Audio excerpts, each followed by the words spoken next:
আজকে অনেক দিন পর সকাল সকাল ব্লগটা স্টার্ট করলাম। আমার মা এই যে এখানে সকালের ব্রেকফাস্টটা রেডি করছে। এখন প্রায় 10টা বাজে। এখন গিয়ে দাদুর খাওয়ানটা দিয়ে আসি। মায়ের যেহেতু ফোনটা আমি নিয়ে আছি, তাই মা দিদির সাথে ভিডিও কলে কথা বলছে আমার ফোনে।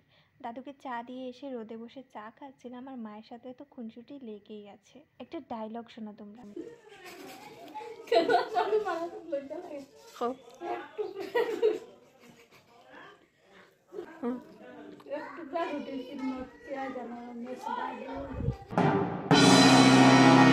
আমি যখন খাওয়াতে মন দিয়েছিলাম তখন মা আমাকে ডেকে বলল, এক টুকরা রুটি কি कीमत तुम क्या জানো রমেশ বাবু।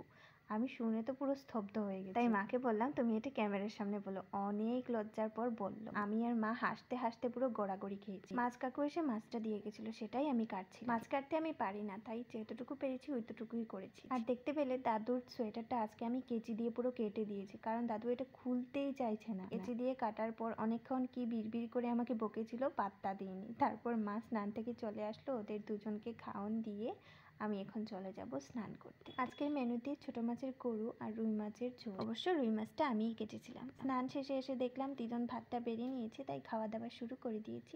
আর আজকে আমি আমার মায়ের সাথে এত গল্প করেছি, মায়ের ছোটবেলার কথা থেকে শুরু করে মায়ের বিয়ে কিভাবে হয়েছিল, বাবার কথা, জেঠুর কথা, সবার কথা শুনে নিয়েছি আজ। কারণ জেঠু, বাবা, দাদু, ঠাকুমা কাউকেই আমি দেখিনি, তাই গল্পগুলো শুনতে আমার ভালো লাগছিল। আর সবাইকে অনেক মিস করছিলাম। আমার ফ্যামিলি নাকি 51 পরিবার ছিল, আর অনেক হাসি খুশি ফ্যামিলি ছিল। আর এখন আমার ফ্যামিলিতে আমার মা ছাড়া আর কেউই নেই। বাবা, জেঠু, জেঠি, দাদু, ঠাকুমা সবাই আমাদেরকে ছেড়ে অনেক দূরে চলে গেছে। একটা মন খারাপ করে আমি চা বানিয়ে নিয়েছি। তারপর সবাইকে চা দিয়ে আমি চা নিয়ে এখানে ভিডিও এডিটিং করতে লেগে গেছি।